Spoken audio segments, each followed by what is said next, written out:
A vintage car pulls in the park. Sitting behind the wheel, aged gentleman in his 70s. He sits for a while, thinking of the person he is about to meet. He picks an old and black and white photo, glanced at it last time, then he looks at his watch and gets out of the car.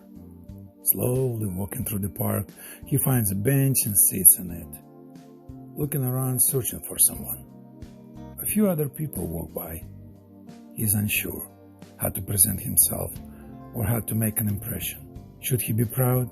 He sits back and stretches an arm across the bench. Should he be relaxed and open? He leans forward and rests his hands on his knees, clearly nervous. He knows that the person he is meeting needs special attention, so he decides to look happy and casual, patiently waiting. He notices a father and son playing basketball not far off. They're laughing and playing. The ball bounces to the same beat that he nervously taps his fingers on his knees. A cane rests nearby. He nervously taps his feet. He's shaken. He tries to clasp his hands together to keep them stable. He watches the father and son play ball. The ball bounces away as the son laughs and chases after it. The father yells for him to stop before crossing the road, looking out for him. The older man watches this scene and opens a pill bottle out of his pocket to steady his nerves. He drinks the anxiety medication with little liquor from his canteen bottle. He appears aged, older than he looks. In the distance, a young man watches him unnoticed. He starts walking toward him but stops, nervously turning back before turning towards the man on the bench. He is autistic, but one cannot tell by simply observing except that he is indecisive and his movements are sudden. He can't decide whether to proceed. He looks down, thinking about whether or not to approach the man on the bench. They have not seen each other in years. He starts walking. The closer he gets to the man on the bench, the more jittery he gets. He focuses hard at the ground as he walks, getting more and more jittery and jerking movements. He walks by the man on the bench, speeding up. The father sees his son, avoids eye contact while looking down, and stops him by saying, "Don't you walk away from me, Samuel." His son pauses, turns back without a glance, and sits on the other end of the bench. "I didn't think you would come," his son said, while looking over at his father, and added, "You have got older." "Have I? That reminds me." The father pauses to swallow the pill. "I can't help but wonder if you had something to do with it. I didn't choose the things to go the way they did, you know. You wouldn't have chosen me either if you had a choice between me or Halsey's son." Samuel replied, "You're never going to forgive me or your mother for giving them birth to you, I'm guessing." "Son, no, not that. I have always been this way, but you of all people would know what I'm talking about." Dad laughs. "You know, before I got in the car to meet you today, I was actually nervous." "Me? Nervous? To meet you? Again, after all these years?" I thought now maybe things had changed. I pictured maybe text bubble floating above my head, giving me the right words to say. Maybe your first words to me, the words stolen the day you were born, would be something like, "I love you, Dad." Yeah. Of all the ways I pictured this conversation would go, this wasn't one of them. His son getting anxious. "Dad, well, tell me, Samuel, because see, there's something just boggles." Dad, slow down." "Son, it transfixes my mind, juxtaposes it." "Dad, stop." His son closes his ears, acts more autistic.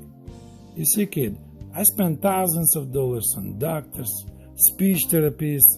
I bring you to every sacred pastor in town, begging God for different answer this time. I begged them to give me any shrivel of hope. They kept showing me your autism diagnosis down my throat and some walkabout sensitivity and acceptance. Words echo autistic, autistic, autistic in his son's head. He squeezes his eyes shut. The bouncing basketball grows more and more intense, and he's super sensitive to all the sounds and the people walking by. And they told me that I should just get used to it. Like any good father, I refuse to accept it. And what do I get? Judgment. Judgment from everyone else who calls me crazy. And now I get judgment from you, of all people. I didn't do everything right, but I knew I couldn't live knowing the fact that I could never have a conversation with you as long as I live. And the funniest part is, I dump loads of money on therapies and prayers, and you just plain won't talk. And then, boom, like magic, you turn 18, shocked all our guests, and you lose it. Suddenly you have got a verbal diarrhea. The next thing I know, you're gone. Dad, stop! His son screams. You shut me out, Samuel. You punished me. And for what? You didn't hear anybody but yourself. I was a good father, and don't you tell me otherwise. Son is trying to say something, but instead he only stutters. I. Dad is shaken, pauses, notices his son is distraught and feels guilty. Finally, Samuel is able to say, I am so stressed. I can't. He breathes heavily, tries to find words. I can't talk to you when I'm stressed. I can't take this. Dad looks at his son, realizes he's still an imperfect son with challenges trying to overcome. I didn't realize it would be difficult too. Yeah, well, it is. Look, Dad, I may not have wanted to say a single word all those years, but now that I choose to speak, doesn't mean I'm a lie. I'm still a broken man trying to fit in. I'm here, aren't I, Dad? I'm trying to explain, if you just give me a chance. His father is silent. Were your prayers answered, Dad? Yes, son, they were. Just not like I thought, you know. Are you ever going to be able to talk to me, Dad? Are you going to ever stop blaming me for living in a shell for all those years? Because the way I see it, you never wanted me. You were angry with me. If you're here because you thought I was lying about my condition, or because you thought I had some magic cure, then I'm sorry to disappoint you, Dad. You put me through all this pain, and you dare to accuse? His son snaps. Listen to me! Would you just listen to me, darn it?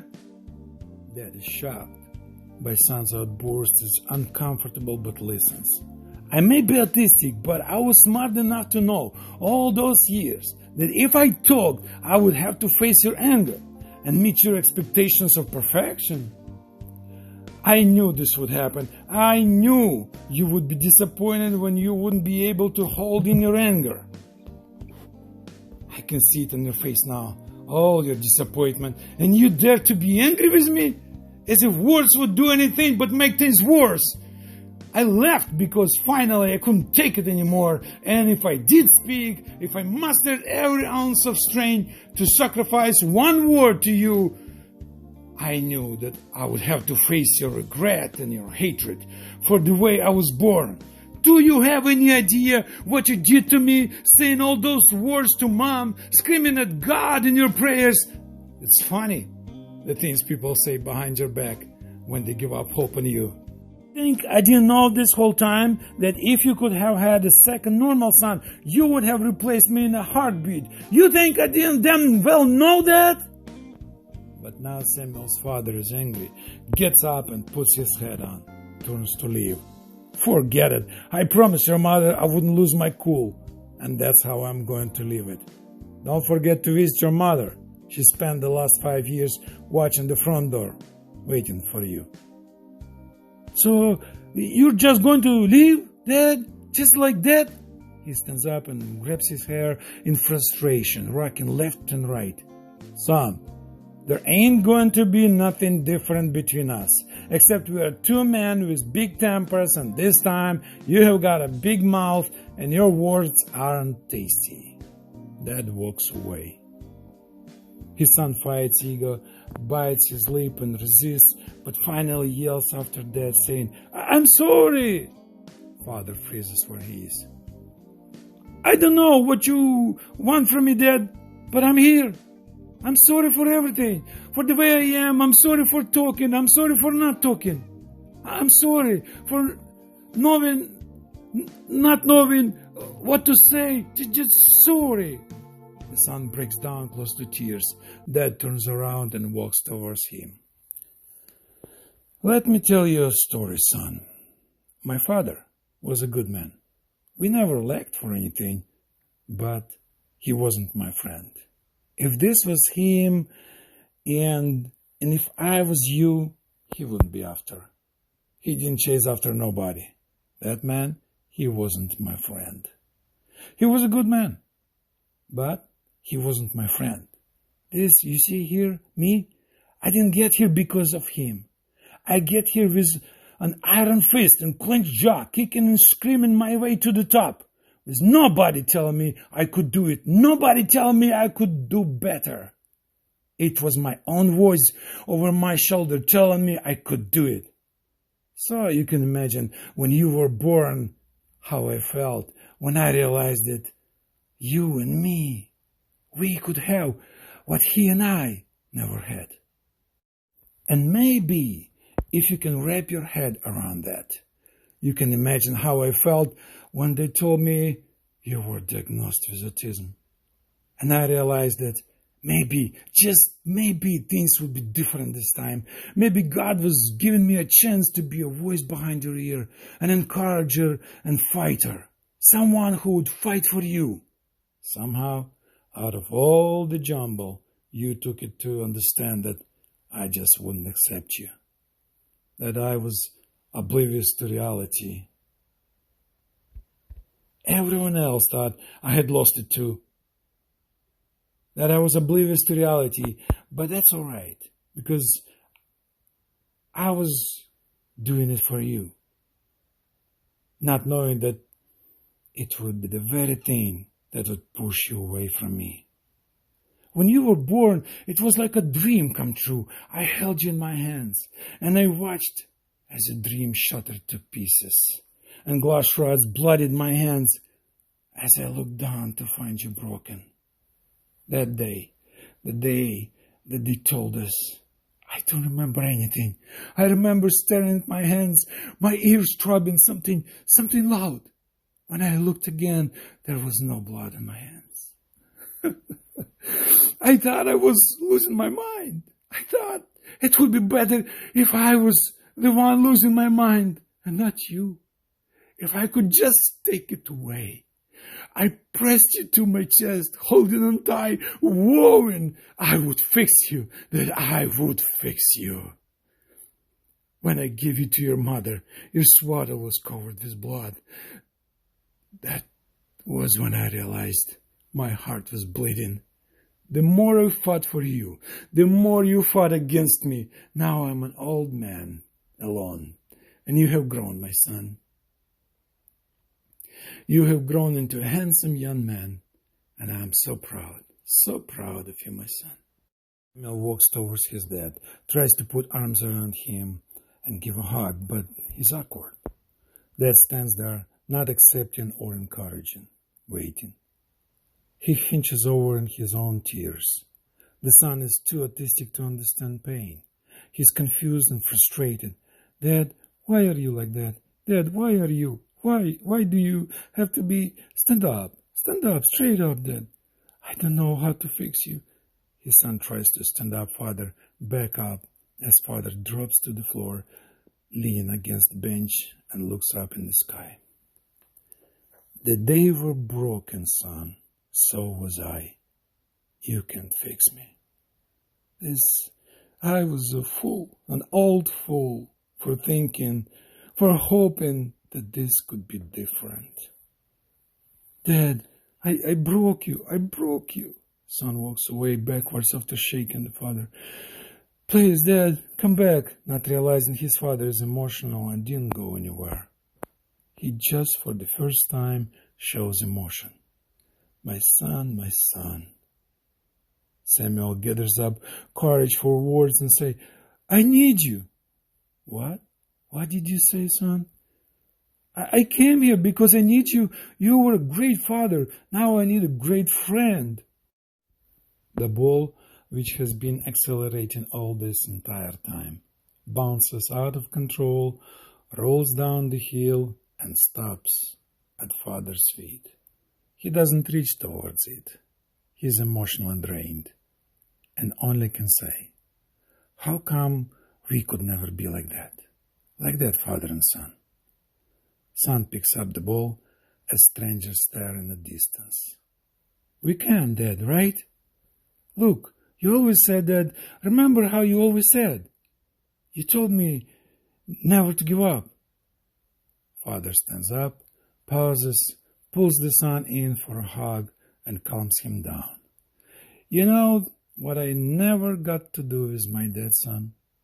I could never get him to play ball. The son smiles and hands the ball to his father as they walk away. The ball bounces.